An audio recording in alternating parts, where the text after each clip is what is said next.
let's see regarding the most important part of the operon, that is lac operon, जिसमें से काफ़ी questions पूछे जाते हैं. So let's see about lac operon. ये सबसे कॉमन ऑपरॉन है, इसके बारे में आपको काफ़ी क्वेश्चंस मिल जाएंगे. इसकी डिस्कवरी किसने की थी, इसके बारे में बताया किसने था, जैकब और मोनोड ने बनाया था इन द ईयर 1961 में इन्होंने इसके बारे में बताया था. अगर हम लैक ऑपरॉन की बात करें तो लैक ऑपरॉन एक इंड्यूसिबल ऑपरॉन है. ये एक रिप्रेसिबल ऑपरॉन नहीं है, ये एक इंड्यूसिबल ऑपरॉन है. This is a star mark point. Inducible operon का मतलब कि पहले ये ऑफ रहता है लेकिन बाद में ये क्या हो जाता है, ऑन हो जाता है. प्लस ये इंड्यूसिबल ऑपरॉन के साथ साथ ही नेगेटिवली इंड्यूस होता है. नेगेटिवली इंड्यूस होने का मतलब इसको इंड्यूस कौन करेगा, इसको इंड्यूस करता है रिप्रेसर. दैट मीन कि यहाँ पर पहले इनिशियल कंडीशन में जो रिप्रेसर है वो ऑन होगा, इसकी वजह से लैक ऑपरॉन ऑफ रहता है. लेकिन फाइनल कंडीशन में जो रिप्रेसर है वो ऑफ हो जाएगा, जिसकी वजह से ऑपरॉन ऑन हो जाएगा. तो यहाँ पे लैक ऑपरॉन पहले रहता है ऑफ पर बाद में हो जाता है ऑन. तो यहाँ पर हम बोल सकते हैं lac operon is negatively inducible. लो नी, lac operon is negatively inducible, क्योंकि उसको हम नेगेटिवली इंड्यूस करते हैं. कौन करेगा, रिप्रेसर मॉलिक्यूल करता है. तो यहाँ पर अगर हम बेसिक सा स्ट्रक्चर देखें इस लैक ऑपरॉन का, तो वंस अगेन यहाँ पे क्या प्रेजेंट होगा, यहाँ पे प्रेजेंट होगा एक प्रमोटर. प्रमोटर के साथ यहाँ पे प्रेजेंट होगा लैक आई. यहाँ पे लैक आई क्या है, यहाँ पे लैक आई रेगुलेटरी जीन है. रेगुलेटरी जीन यानी कि वही जीन है जो कि किसकी सिंथेसिस करेगी, जो कि रिप्रेसर की सिंथेसिस करेगी. इसी से रिप्रेसर की फॉर्मेशन होगी. उसके बाद यहाँ पे आ जाता है प्रमोटर रीजन. प्रमोटर रीजन के बाद आ जाएगा यहाँ पे ऑपरेटर रीजन. ऑपरेटर रीजन क्या करेगा, इस प्रमोटर रीजन पे आके आरएनए पॉल बाइंड होगा या नहीं होगा ये देखेगा. और उसके बाद यहाँ पर जो टोटल जीन्स आते हैं वो 3 जीन्स आते हैं, इसलिए मैंने आप लोगों को बोला था इसको मल्टी सिस्ट्रोनिक कहते हैं. कौन कौन से जीन्स है, Z, Y एंड A. तीनों डिफरेंट काम करते हैं, तीनों का ही अलग अलग चीज़ है. यहाँ पर लैक ऑपरॉन को लैक ऑपरॉन क्यों बोला गया है, क्योंकि लैक यहाँ पे बता रहा है लैक्टोज. यहाँ पे बात की जा रही है लैक्टोज की. तो जो Z जीन है वो एक प्रोटीन बनाता है जिसका नाम होता है बीटा गैलेक्टोसाइडेज. एंजाइम है ये बीटा गैलेक्टोसाइडेज. बीटा गैलेक्टोसाइडेज का काम क्या होगा कि इस लैक्टोज को ब्रेक कर दे गैलेक्टोज में और ग्लूकोज में. इसको ब्रेक कर दे ग्लूकोज और गैलेक्टोज में. किसका काम है, ये बीटा गैलेक्टोसाइडेज का काम है.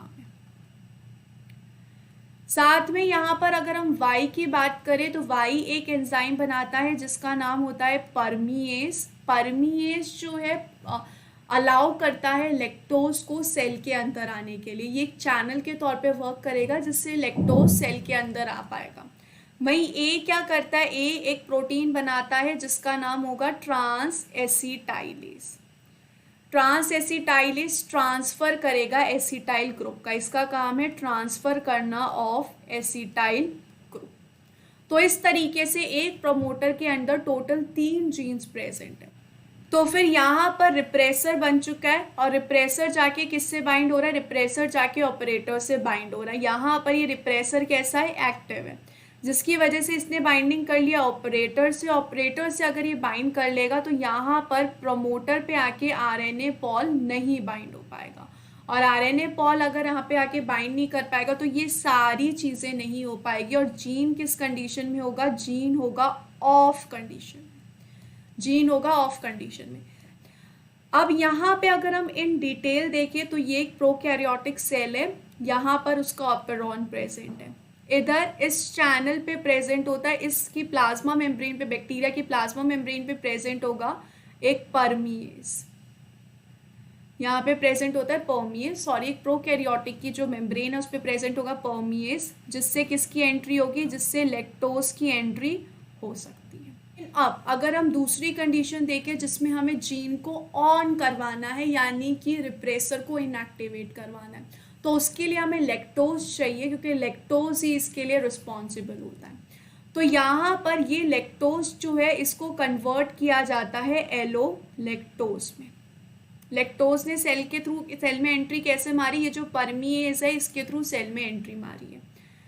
ये जो एलोलेक्टोज है, लैक्टोज को एलोलेक्टोज में किसने कन्वर्ट किया, बीटा गैलेक्टोसाइडेज ने। यानी कि बीटा गैलेक्टोसाइडेज दो काम कर रहा है। पहला काम है कि लैक्टोज को एलोलेक्टोज में कन्वर्ट करना और दूसरा काम है लैक्टोज को ग्लूकोज और गैलेक्टोज में कन्वर्ट करना। दो डिफरेंट पाथवे यहाँ पे चल रहे हैं। सो फिर से यहाँ पर एक प्रमोटर प्रेजेंट है, यहाँ पर प्रेजेंट है लैक आई। लैक आई ने क्या किया, लैक आई ने अपना एक्सप्रेशन किया जिसकी वजह से यहाँ पे बन गया रिप्रेसर। ये रिप्रेसर फिलहाल कैसा है, ये रिप्रेसर यहाँ पे एक्टिव रिप्रेसर है, लेकिन ये ज़्यादा देर तक एक्टिव नहीं रह पाएगा अगर यहाँ पे एलोलेक्टोज प्रेजेंट है। तो यहाँ पर क्या होगा, एलोलेक्टोज आके इस रिप्रेसर से बाइंड कर लेगा, एलोलेक्टोज आके इस रिप्रेसर से बाइंड कर लेगा। और वंस एलोलेक्टोज ने आके यहाँ पे बाइंडिंग कर ली तो रिप्रेसर हो जाता है इनएक्टिव, रिप्रेसर हो जाएगा इनएक्टिव। अगर ये रिप्रेसर इनएक्टिव हो गया तो ये ऑपरेटर से जाके बाइंड नहीं हो पाएगा, यहाँ पे नो बाइंडिंग हो जाएगी। So what will happen if this no binding will occur, then RNA pol will come, that is RNA polymerase will come and it will bind to the promoter region, due to which the Z, that is lac Z, lac Y and lac A, all three will be expressed। सबके क्या बनेंगे, सबके RNA बन जाएंगे और सबके RNA से बन जाएगा प्रोटीन, अलग अलग प्रोटीन यहाँ पे बन जाएगा। यहाँ पे पहले जो RNA होता है वो HN RNA होता है जो कि इमेच्योर है, उससे मेच्योर RNA बनता है mRNA जिसको बोलते हैं, और फिर उससे सबके प्रोटीन बनेंगे। ये होगा बीटा गैलेक्टोसाइडेज, यहाँ पे बन जाएगा परमीएज और यहाँ पे बन जाएगा ट्रांस एसिटाइलेज। सो ये कौन सी कंडीशन होगी, ये फाइनल कंडीशन होगी जब यहाँ पर हमें रिप्रेसर को ऑफ करना है और एलोलेक्टोज प्रेजेंट है। अगर यहाँ पे बीटा गैलेक्टोसाइडेज आ गया तो वो क्या करेगा, वो इस लैक्टोज को कन्वर्ट कर देगा ग्लूकोज में प्लस गैलेक्टोज में। अब मे भी आपके ऊपर क्वेश्चन आ रहा होगा कि यहाँ पर ऑपेरॉन अगर काम ही नहीं कर रहा तो परमीएज और बीटा गैलेक्टोसाइडेज आए ही कैसे। तो ऑपेरॉन यहाँ पे थोड़ा थोड़ा at a lower level work करता रहता है और सेल में बहुत कम अमाउंट में बीटा गैलेक्टोसाइडेज और परमीएज प्रेजेंट होते हैं। इसकी वजह से लैक्टोज की सेल में एंट्री हो जाती है और बीटा गैलेक्टोसाइडेज से लैक्टोज जो है वो एलोलेक्टोज में कन्वर्ट हो जाता है, लेकिन ये बहुत मिनिमल लेवल पे चलता है। धीरे धीरे उसका रेट इंक्रीज होगा जब ऑपेरॉन और वर्क करने लग जाएगा। तो सो इस टाइप के जो ट्रांसक्रिप्शन हो रहा है, कंटिन्यूसली जो ट्रांसक्रिप्शन चल रहा है उसको बोलते हैं लीकी ट्रांसक्रिप्शन, जो कि वेरी लो लेवल पे चल रहा है, बहुत ही लो लेवल पे चलेगा ये, क्योंकि हम ये नहीं बोल सकते कि हर बार रिप्रेसर जाके ऑपेरॉन से बाइंड हो पाएगा। उन दोनों की एफिनिटी जो है वो 100% नहीं होती है। हो सकता है अगर 100 रिप्रेसर बने हैं तो उनमें से 98 ही जाके बाइंड हो, 95 जाके बाइंड हो, बाकी बाइंड ही ना हो पाए। तो यहाँ पर क्या होता है, लीकी ट्रांसक्रिप्शन इज कि बहुत लो लेवल पे ट्रांसक्रिप्शन जो है वो चलता रहेगा, ट्रांसक्रिप्शन विल अकर, जिसकी वजह से little amount of permease, beta galactosidase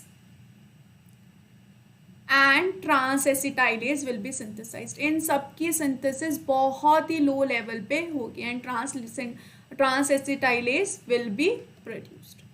बहुत लो लेवल पे होगी लेकिन होगा इनका प्रोडक्शन। सो ये एक तरीका होता है फिलहाल हमने यहाँ पर जो देखा रिप्रेसर के बेसिस पे, लेकिन यहाँ पर लैक ऑपेरॉन को एक और तरीके से रेगुलेट किया जाता है जो कि होता है ग्लूकोज मॉलिक्यूल। उसके बारे में हम हमारे नेक्स्ट लेक्चर में देखेंगे। आई होप आपको ये पूरा लेक्चर जो है बहुत अच्छे से समझ में आ गया होगा और इस लेक्चर ने आपको काफ़ी हेल्प करेगा लैक ऑपेरॉन को क्लियरली एक्सप्लेन करने में। So thank you so much guys for watching this video. Don't forget to subscribe my channel and share this video with all your friends. If you like this video, do share it with your friends. Thank you so much guys. Bye bye.